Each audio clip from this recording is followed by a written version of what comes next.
Are we direct already? We are Wow, live. yeah. Yay!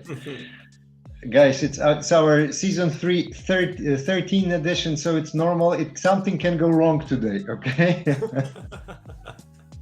We are ready for that. Welcome, everybody. Hello into the BIM Cafe today, Friday, the 28th of April, the edition, no, season 3, Episode 13. Don't say episode more. Don't 13. say it anymore. No, but that's a good number, guys. And just thank you very much for watching us. Thank you for supporting us. We reached the magic levels, the numbers in terms of the subscription. So thank you for this. But we are hungry for more. Now I understand why all of these YouTubers are telling these things, and all of the streamers. So that's important. And thank you for supporting us. Thank you for all of the comments and questions. Thank you. As you can see, 9,000 people on our newsletter. This is really the good stuff, and this is not the easy topic. Okay, so it's just I still cannot find the money, I still cannot find the purpose, and I can still not find all of these things. And Enrique is trying to help me just to get through all of the BIM parts. So hope we will be doing it. What we have prepared for today, Enrique? We have a very interesting topic, and we're going to talk about broader and more like human topics with our guest. I'm going to jump on into a moment. First of all, let me to say thank you everyone as well for the new subscription. Keep raising to the channel, to the newsletter. Don't forget today around afternoon, new edition of the newsletter coming up. And 10:30, the interview with our guest I'm going to present right now is going to come up also live in YouTube for the premiere. So no more overdue. Let's present our guest. He has a very, very powerful name, Shakirah, like one of the most famous singers we have in the world. Shakirah Akinwale. She's an architect by formation, but now consultant for the construction industry, and she's trying to give a different focus for the whole industry. Try to make the sector more holistic and bring like new ideas and seeking the impact that our business has on the people itself. No? Because at the end we want to make it simple. We are making houses for people to live on. No? So why we want to think about them in terms of livability and usage and so on. So very, as I said, we go beyond a big construction today, and we're talking about, and we're doing good with our work for the people and the impact that we make on the land.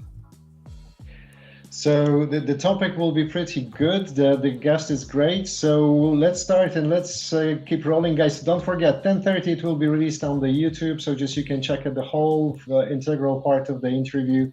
And just we welcome you as well when you're joining. Just please make sure that you subscribe. My God, I'm talking about the subscription all the time right now. all the time.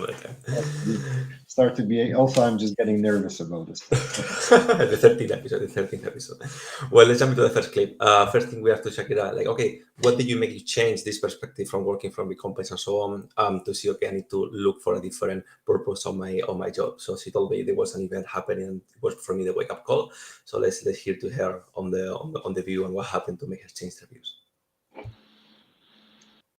The 2017 Grenfell happened, which was a terrible fire that happened in West London, Kensington and Chelsea borough. And it's something that really hit me. I was working as a project manager at the time, and I honestly just felt as though as an industry, we needed and we had to be doing better. But also that was a point for me to start to decide, okay, I have more of a responsibility here and there's more that I can actually do. So I can pick the problems that I would choose to focus in on. So where I decided to focus in on was, again, making sure, for instance, from a social resident, so with regards to homes and properties, especially, that owners and landlords have the right information they need right from the beginning, which at the end of the day also affect the residents and the tenants who will eventually use and occupy these buildings. But these things needed to be considered right at the foundations, right from the beginning. And that's where, again, the whole idea of sort of building information modeling and understanding, right, what do we need to request and put in place right at the beginning, and looking at tying in the sort of sustainability and health and safety compliance aspects into that. And I would guess their sort of investment and business strategy and portfolio as well. So I realized at that point that the buck really stopped and started with the client. But how do we inform the client when a lot of the time, and when we talk about, building information modeling or just information in general, clients, for the most part, they're at the mercy of their sort of consultants and the contractors that they appoint to basically challenge them and help them to understand what their particular needs are.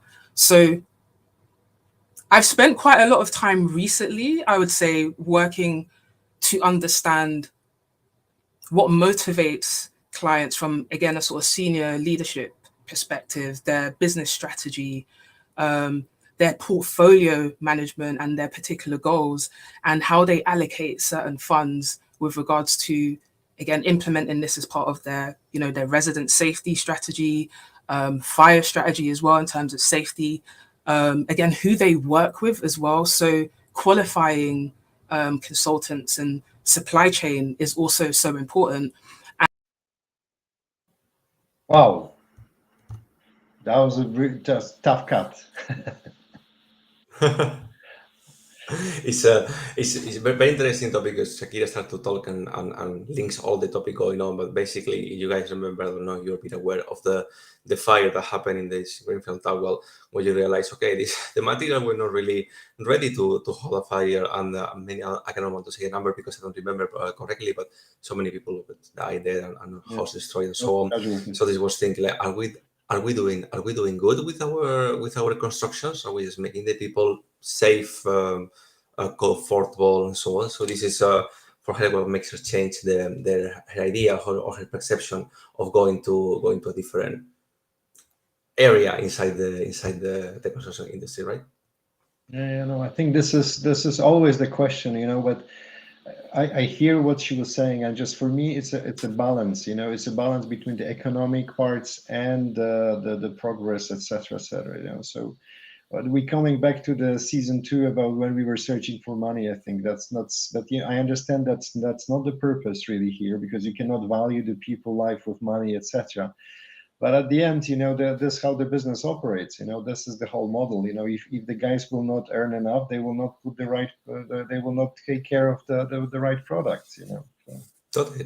Mm-hmm. Yeah. And this is also raised the questions. Of course, who are the clients for a building? Are they the future house owners or tenants, or are they the construction company who build that building itself? So who is the real client? The one who pays for it, or the one who's gonna get the service or the house gets? So that's where we need to focus and try to maintain both necessities, not only one part satisfied. We told you it's gonna be a bit harder today, okay? We have excuse me, we have a comment here from Alan Hall. He says there is no sound. I'm not sure if you guys having the same issue.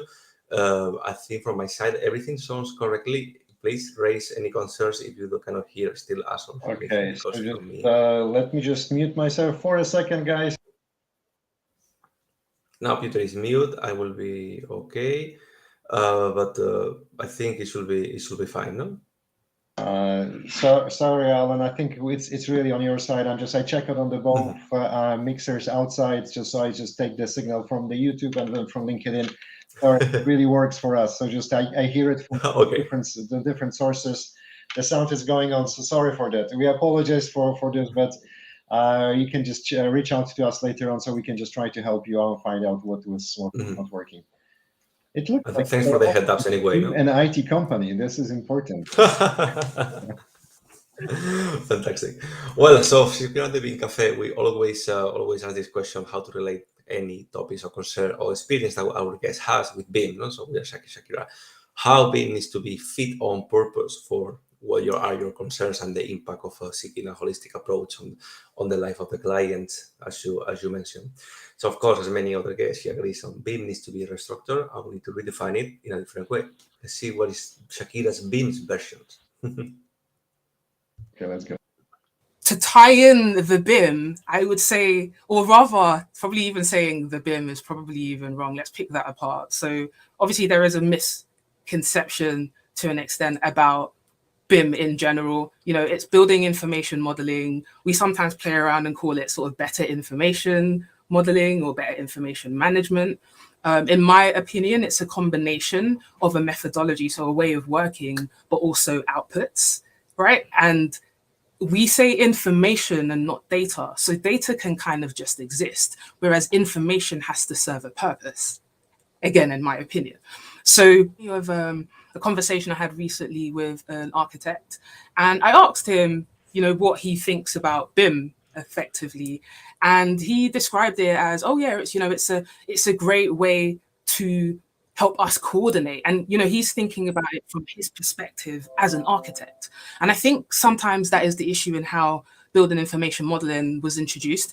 Everyone has their own relationship with it, but they're not necessarily thinking about it in the context of let's say the life cycle of this development, which the client does, and the end user ends up having to pay for, as a result, whether it benefits them or is something that affects them negatively. So you're absolutely right. And in some cases, some people call building information modeling Revit or ArchiCAD, or to them it's a 3D visualization. But actually, with the information, and the information, again, at this point, we're talking about digital information, structured information, information that is parsable, which means then that information can be manipulated into various views and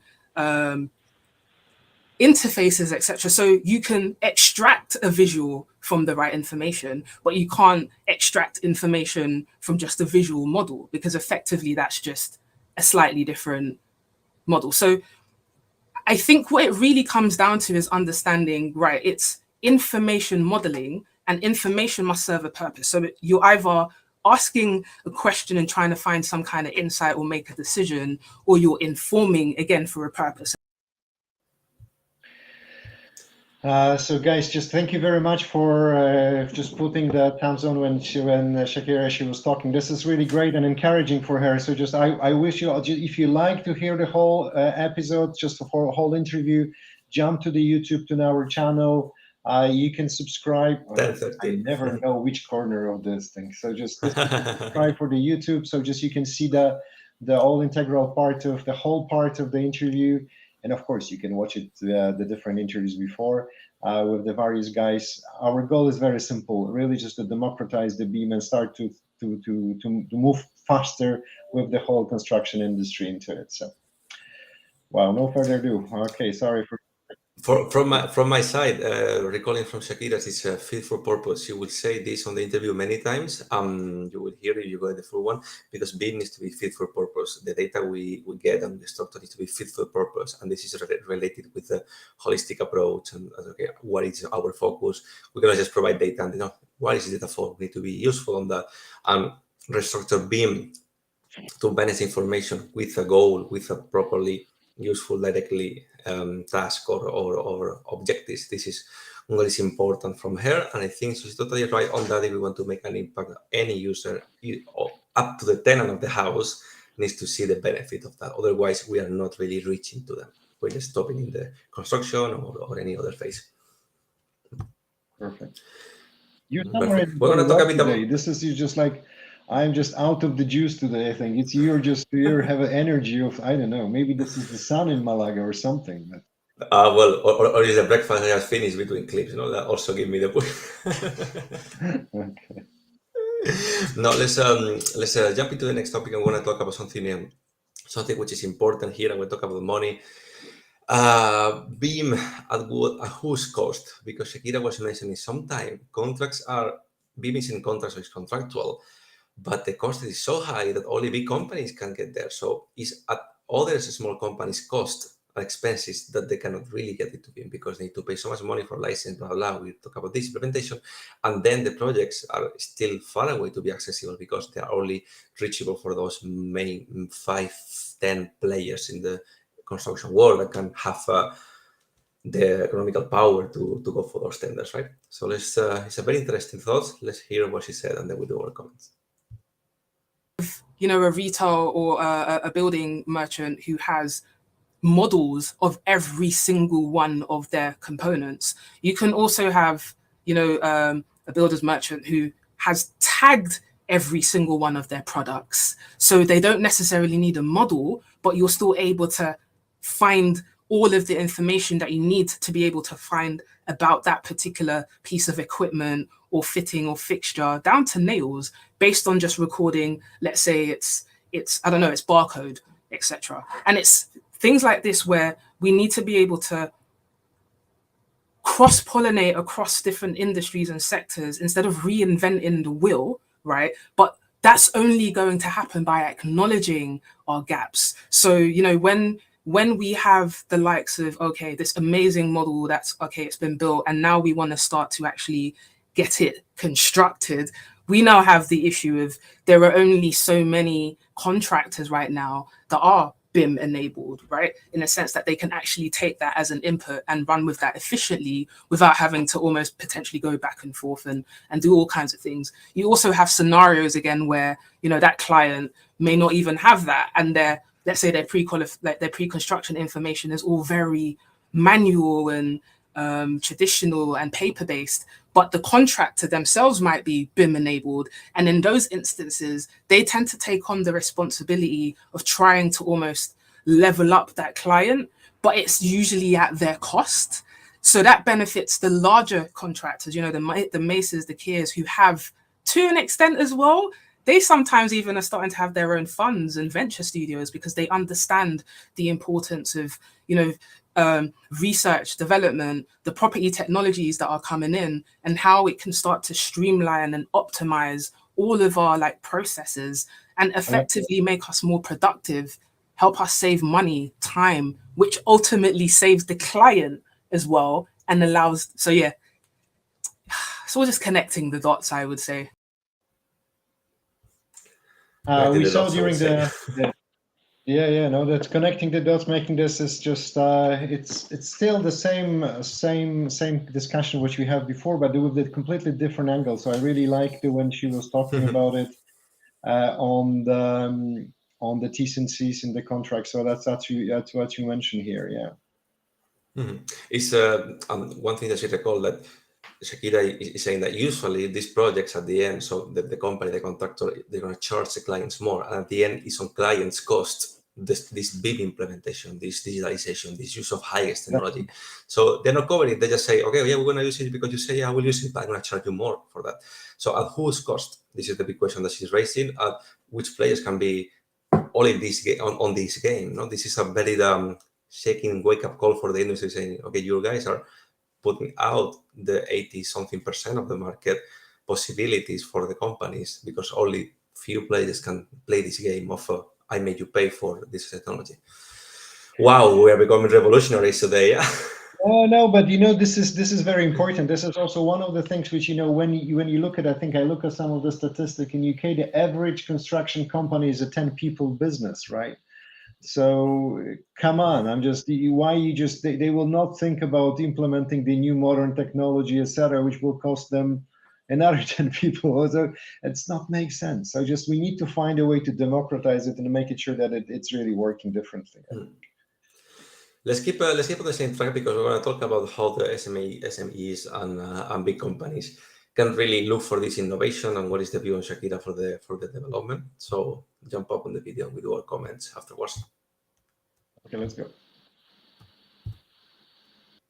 Parts that I'm seeing to that. There's, let's say, the larger organization and the sort of change and transformation required in there. So so yeah, there's that bit. And then what I'd say, the sort of wider industry perspective where you've got the larger players and you've got basically the supply chain who's mostly made up of, you know, the SMEs. So touching on the first part, and actually they're kind of mirrored in a sense of one's a bit more entrepreneurial and one's a bit more intrapreneurial, as in you're in an organization and you potentially have to think in the same way of testing and trialing things to be able to then demonstrate the value and outcome to then sort of prove a particular business case and then have the organization move forward. So with that first one, what I would say is change obviously is slow and it's a difficult pill to swallow.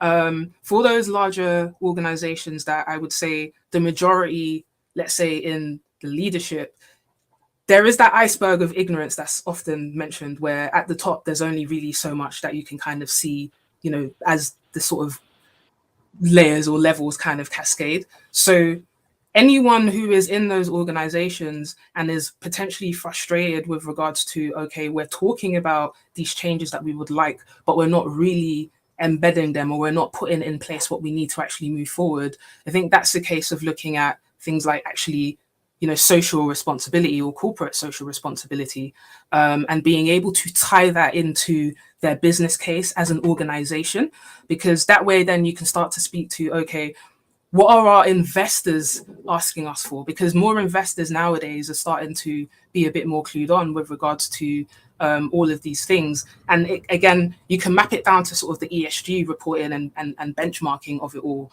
But when we're talking about digital transformation and just transformation in general, it's to boost and improve productivity.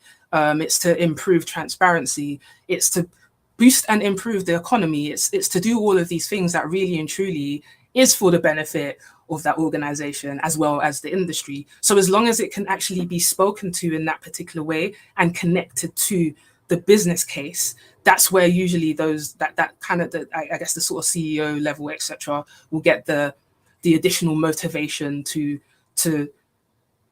embed it, I would say, within their strategy. Now, obviously, that is strategy, correct. Mm-hmm. So what do you think? Is it true like those CEO levels and big companies, they up to so much point they can see and understand, so how to bring that the value of being entrepreneurial or pioneers of trying to, okay, let's do these things differently. You really need to show like executive summary, very, very specific ways of view on this, Peter. I think one of the key elements is that first, education. They really need to understand the technology part behind it, right? This is what you can see on the technology companies, right? Right now, if you do not know, if the CEO, so the director of the company does not understand the digital transformation, the cloud, he will never be asking the right questions, or he will be asking the question based on his P&L performance, etc. But the market is shifting, and it's shifting dramatically, or shifted dramatically on the technology side. So that should be also on the construction. So I think that we need to wait for the new generations of the CEOs coming into the businesses, really. So it can take some time. That was my say in a while, yeah. And also one topic linking into the next clip is about also relating with the values of your firm. So sometimes you can see the numbers working, but you need to believe on your values going there. You need to trust it and give it a try, right? Like, okay, my values are for making an impact more sustainable or more social or more entrepreneurial or more thinking more about the technology. Let's give it a try with my values, because if you don't have those values, I cannot try to be a green company if I don't believe on sustainability, right? So this kind of balance as well needs to be present of the companies. As I said, this is going to link to the next topic. I want to talk about ESGs and how the environmental, social, and governance causes needs to be present on the company as well. We're telling that this interview is more is going more holistic and about the whole impact of the construction industry. So let's take a look of what Shakirah has to say about the impact, social impact, and then we do our comments. Let's go. I would say has also, similar to BIM, kind of come in sort of buzzwordy. Actually, people haven't really understood CSR, which actually, when you really understand CSR, you can comply with ESG, and ESG is just a way of measuring your social responsibility, right? And how well you're embedding everything, again, from a holistic perspective. So I guess for those CEOs, etc., at the end of the day, again, going back to that iceberg of ignorance, there's only so much that they will really be able to, be involved in terms of the detail all the time. Like, yes, they might have instances where they can come in and sort of, play, I've forgotten the word for it, but, come in and maybe inspect something or sit in a meeting just to see what, different things are like in their organization. But for them, for the most part, they answer to investors, right? They answer to certain stakeholders. So again, that's why it's like being able to speak to these things in the context of their business case or the business plan and the strategy really and truly is what, the leaders at the top are kind of looking for. And now it's about how do we embed this into the organization as a culture, right? As a culture, because that's then going to feed into everything else in terms of our processes, in terms of even, how we keep and manage data, how we communicate across different departments, how we engage with our supply chain and suppliers, how we engage with various, other stakeholders. So that's really, to me, where it comes down to. And culture really is is led by and created by the leadership, but obviously contributed to by everyone within that organization. But it's one of those top-down type scenarios. So that's been my biggest lesson, and that's why the whole angel investing and investment side of things comes in, because really understanding, okay, where are these pots of money, right, and where do what really is motivating this CEO, and being able to speak to them in that context. Because here's the reality: they're not going to care about all of the other various bits that you care about. They don't necessarily care about the how rather. Like, they want the executive summary and the outcomes. The ESG, I'm just I hear what Shakirah is saying. It's just, but it's a whole transformation of all of the mindset of all of the people. I think that another 2 generations need to die, and so just need to go away, just unless we will just implement it. But the question, it will be if it's not too late. That's the biggest question. Yeah. Time will say, right? And the things about the culture of socialism is very important. We are talking in many interviews about BIM, implementing BIM, adopting digital solution. Is about changing the company's culture, fighting the company's culture. You will not really agree on that, no, but it's something that you really need to have. You need to have a culture if you want to make an impact, no? Because otherwise, at the end, if you appreciate more the money afterwards, it's okay. So your culture is to make the money, it's not to make an impact, right? Because sometimes your culture is not going to bring you the ultimate benefits, or not. What do you think? No, right. This is the same stuff. It's just what we discussed during the season 2, of course. That's just question of money and the question of the economical value.